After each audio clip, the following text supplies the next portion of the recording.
The world as we know it runs on fossil fuels and sunlight. Without energy from the sun, the ecosystem would collapse. Without fossil fuels, most civilizations would also collapse. Say what you will about renewable energy, but oil is the blood pumping through the heart of industry. For decades, the quest for fuel has driven crime, business, and government. Fossil fuels are a tool for progress and a means of oppression. But the question on everyone's mind is this: what happens when we run out? The early days of oil were nearly the opposite of today, in that the supply was almost infinitely greater than the demand. Formed millions of years ago, oil remained beneath the earth, largely untapped until relatively recently. Oil now plays a major role in the ever-overlapping realms of technology, business, and geopolitics, and from all indications, Guyana is well positioned to become a large exporter of this vital commodity. This week on Dorado Shines, we will take a closer look at Guyana's prospects of becoming an oil-producing country and how key agencies have been preparing for news of a large-scale discovery. In its World Petroleum Assessment 2000, the United States Geological Survey estimated the Guyana-Suriname Basin could hold close to 15.2 billion barrels of oil. A number of companies have been conducting exploration activities in Guyana, and experts in the field believe that it is only a matter of time before a discovery is made. This seems quite plausible when one considers that credible reports such as those outlined by the United States Geological Survey points to the likelihood of Guyana having one of the largest yet-to-be-discovered oil reserves in the world. When we talk about the oil and gas sector of Guyana, we have to talk of it with deliberate patience. I know it's been a number of years that we've been promoting and, I suppose, facilitating operations in the sector with a view that we would get to the point where the drilling activities result in commercial access. In 2012, safety concerns caused the CGX Energy to halt drilling operations at its Jaguar 1 well offshore Guyana. However, despite this setback, the company is forging ahead with confidence that a major discovery is imminent. The program since the Repsol and the CGX wells, the Jaguar and the Eagle wells I'm talking about, those projects are continuing. Both groups of companies, CGX and Repsol, are in place in their respective blocks, continuing with their exercises. And we have had, from Repsol in particular, another swat of 3D seismic done to help with the delineation of some of the prospects that they want to pursue, in addition to and complementary to the Jaguar target and the Jaguar prospect. And the CGX is in a similar mode. Oil giant ExxonMobil is also conducting exploratory work offshore Guyana. We also have Exxon that has been an operator there for some time, and they have been ramping up their activities. And we're very hopeful, again, that very soon we could see some a reemergence of some action in the offshore. Government will spearhead an effort that will result in the capital city, all other towns and rural villages, implementing a Clean Up My Community action plan that will address the collection and removal of garbage, as well as the reporting of residents who irresponsibly dispose of their garbage. Investment in the oil and gas sector may lead to direct business such as engineering, maintenance, fabrication, barging, towing, and trucking, all which call for new and improved port facilities, industrial yards, air services, security, surveillance, and intelligence. Recognizing the benefits an oil discovery could have on the country's economy and development, Guyana has been taking steps to ensure investors in the sector are well received and facilitated. Companies have been able to come here and work and do so competently without any great issues because we're facilitative. And I think the word has gotten around. So we continue to promote and get our message out there that we're a viable place for petroleum exploration and commerciality at some stage. As can be expected, the opening of the petroleum sector does not come without its challenges. GGMC is aware of this and is continuously working to address potential shortcomings. I would hazard that in very short time, if 2 or 3 of these companies decide they're going to drill at one time, that we could find ourselves short of feet on the ground to do a proper monitoring exercise. At the same time, what happens when those wells are done and you don't see another well for another 3 years? You know, what happens there? So it's been a balancing act to try and do that. And then again, too, for the petroleum sector, I believe experts and professionals in that sector, they're very marketable. So they're not going to sit around waiting for things to happen in Guyana. If even we train them, they're not going to sit around for things to happen in Guyana and opportunities are elsewhere. So we've had to juggle that. And I think we've not been doing too badly. Right now we understand that there is, we understand what is imminent, and we are working to make sure that we have enough of the kinds of persons with the kinds of qualifications and exposure to deal with that. Government has allocated $1 billion to the Clean Up My Country initiative, of which the sum of $500 million will be dedicated to immediate efforts to clean the capital city. The Petroleum Division of the Guyana Geology and Mines Commission is the local agency involved in exploring for hydrocarbons. The Guyana Geology and Mines Commission has also been making efforts to address the lack of skilled labor by providing opportunities for employees to acquire specialized training at the tertiary level. We've had a scholarship program, a very healthy arrangement with the University of Guyana, where we send our students, we send suitable and qualified secondary school applicants who have passed our screening to UG to do their first degrees in whether it's geotechnical engineering, mineral resources, or environmental areas. Those are the 3 main. We're encouraging a resurgence in the interest of mining engineering, and we're hoping that that will take off. And we have been supporting that faculty at UG and their efforts in that regard.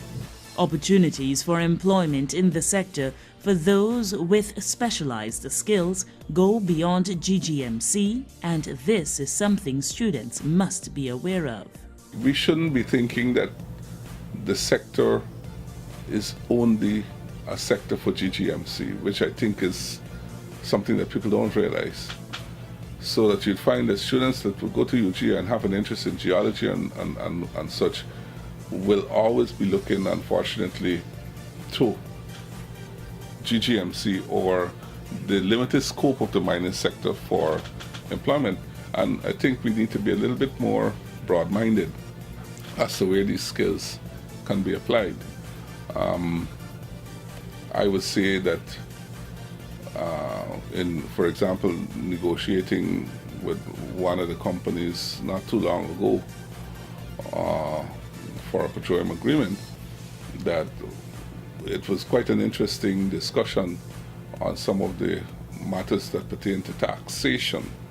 I am no expert in taxation, and we have our experts from the GRA there. But curious enough, one of the experts on taxation that came was actually a petroleum engineer. Citizens, businesses, and institutions will be tasked with ensuring that their garbage is properly discarded in appropriate receptacles. Efforts will be made to enlist the support of the private sector and other institutions to assume greater involvement in helping to maintain the environment in which they operate. Numerous major oil companies have been exploring for oil and gas in the Guyana-Suriname basin, including Anadarko, Apache, Exxon, Inpex, Cosmos, Murphy, Repsol, Shell, Statoil, Total, and Tullow. The need for Guyanese to play a meaningful role in the development of the sector cannot be overstated and must be addressed if the full benefits of an oil discovery is to be realized. If for some reason we are unable to have a proper integration of Guyanese into these operations when development occurs and so on, then we will always be on the back foot to take advantage of what these things mean development-wise for Guyana. And that is something that I know, for example, the province of Newfoundland had grappled with for several years before they got a formula that they were happy with to move forward, and now it's a success story. While current laws and regulations work effectively in the context of what exists now in the sector, an expanding petroleum industry would result in major changes. I know right now, for example, our systems for dealing with taxation and so on are working for what we have now, but I believe that those financial instruments that would have to be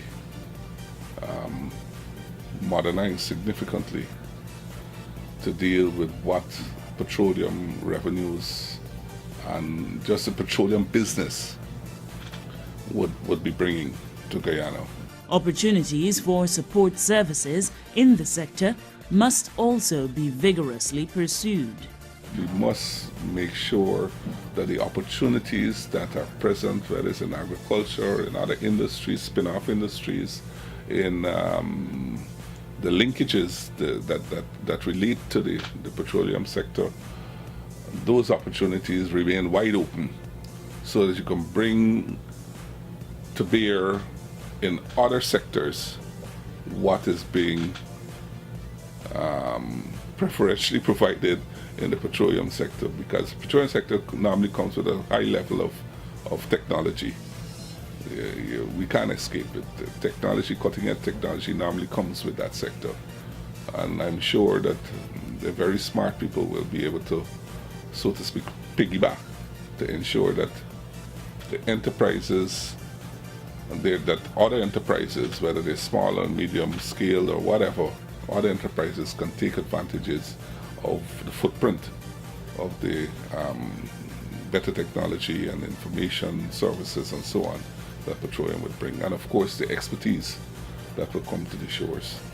Oil is concentrating millions of years of sunlight that fell all over the planet into a liquid, and then we can take that liquid, and it's so easy for us, we can burn it.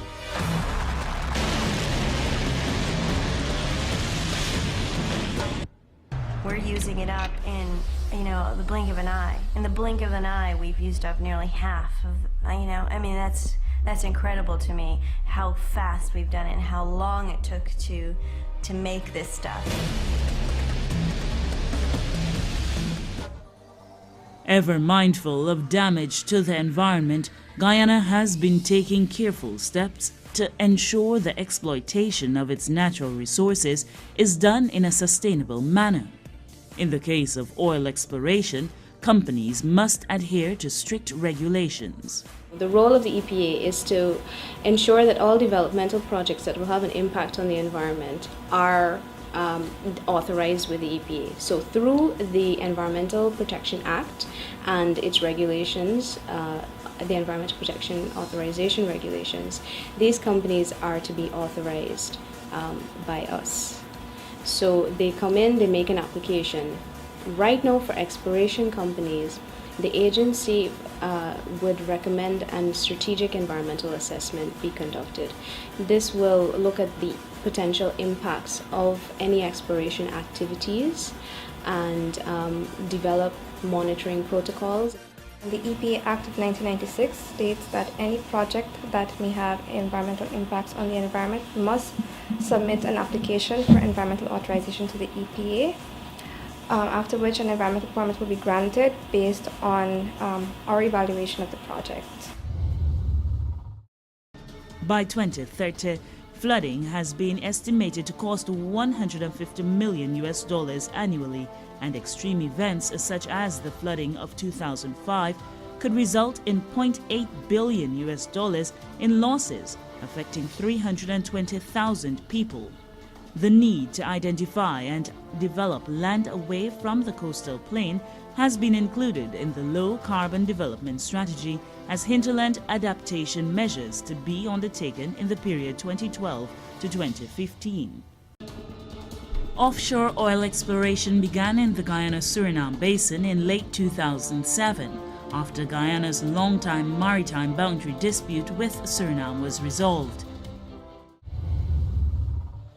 The EPA carefully collects and examines information from each company to ensure all the necessary requirements are met before an environmental authorization is granted. So there's an application form for environmental authorization. The company would submit this with necessary information, like the project summary and the prospecting license from GGMC and so on. After that, it is determined based on the information that is submitted to the agency that a strategic environmental assessment be conducted. This is usually done, terms of references are usually developed with the company and the EPA, with consultations with necessary stakeholders, other sector agencies, and if there are any communities that are will be affected by the project. The Ministry of Natural Resources and the Environment is creating conditions for the responsible and sustainable exploitation of the country's natural resources. Operators are encouraged to mine with the environment in mind. The United States Geological Survey ranks the Guyana-Suriname Basin second in the world for prospecting among the world's unexplored basins, and 12th for oil among all the world's basins, explored and unexplored. Routine checks are made by the agency on the company's operations in order to ensure that there is full compliance. Once a permit is issued, the Environmental Management Compliance Division would take over the permit, and they would have, remember, a strategic environmental assessment would have a monitoring protocol attached to it. So once that is handed over to that division, the compliance division, they would check with the company to ensure with doing regular monitoring depending on the protocol, whether it's monthly, biannual, however it is. But with exploration activities, it's usually monthly, and the company is supposed to submit information to us on water quality on a monthly basis. Experts believe the environmental impact of petroleum is often undesirable because it is toxic to almost all forms of life. Some of the environmental impacts that you can have from unauthorized exploration activities would obviously be water, impacts to water, marine life. You can have, in the event, of blowouts on the rig, you can have impacts to human life as well. And you can have social impacts such as conflicts with fishermen out at sea. Some of the impacts can also be negative for the company in terms of the publicity. If something negative were to happen during an exploration activities without the necessary authorizations from the relevant regulatory agencies, then it will put the company in a bad light and will block future investment. If, for instance, Guyana does strike oil, it can hamper their chances of coming back to the country to do business. So that in that sense, they will also be impacted. Polluting waterways and vegetation through mining activities is an offense. Be responsible. Protect the environment. Guyana is making more lands and resources available for mineral production and investments in the natural resources sector. These initiatives are being pursued in keeping with the country's commitment to protect the environment. The government of Guyana is working with the Extractive Industries Transparency Initiative, EITI, to implement the transparency principles of the EITI process in the hydrocarbon sectors.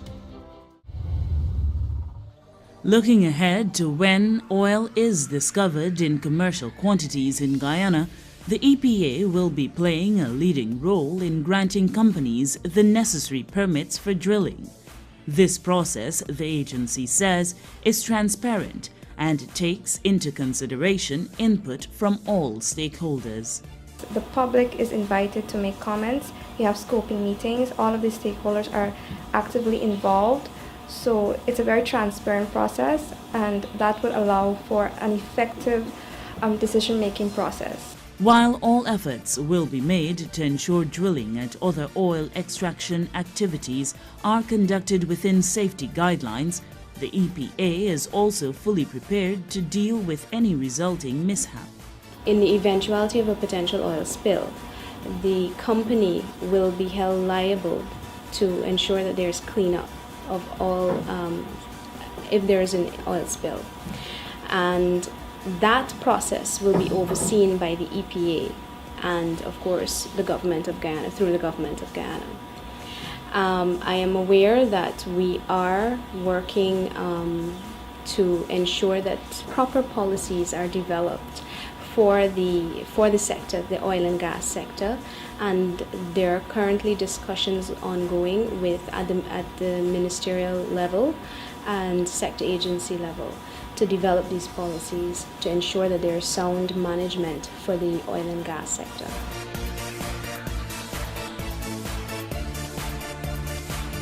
Well, if you don't qualify what soon is, I would say I'm very confident. There is no doubt that Guyana's emerging oil and gas industry has the potential to change the lives of its citizens.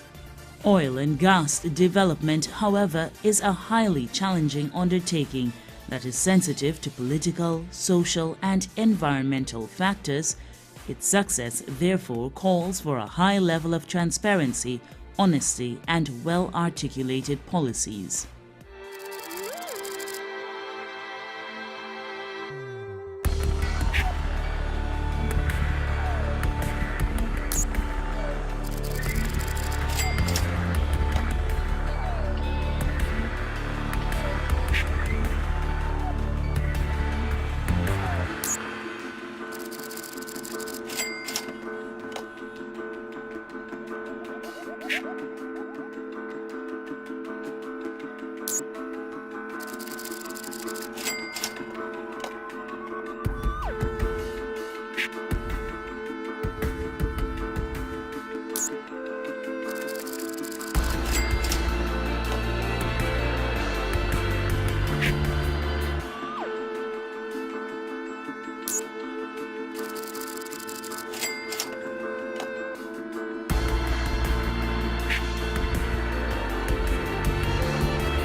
To learn more about the new litter prevention regulations, visit the Ministry of Natural Resources and the Environment's website at www.nre.gov.gy and click on the link Pick It Up Guyana.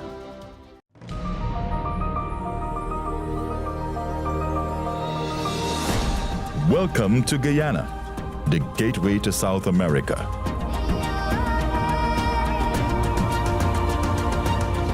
A pristine haven of abundant natural resources.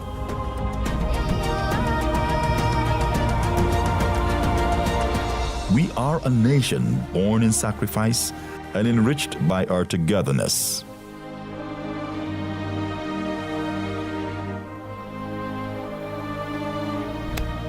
When we play, we celebrate every effort.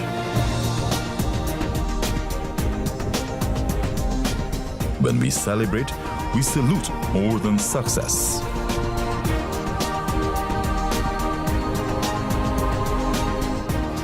We exude our right to move forward.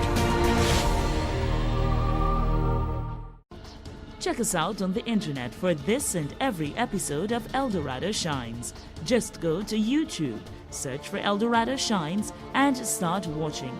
Or like us on Facebook and receive instant updates. You've been watching Dorado Shines. Do join us again next week for another program. Until then, do remember that we all have a role to play in protecting the environment.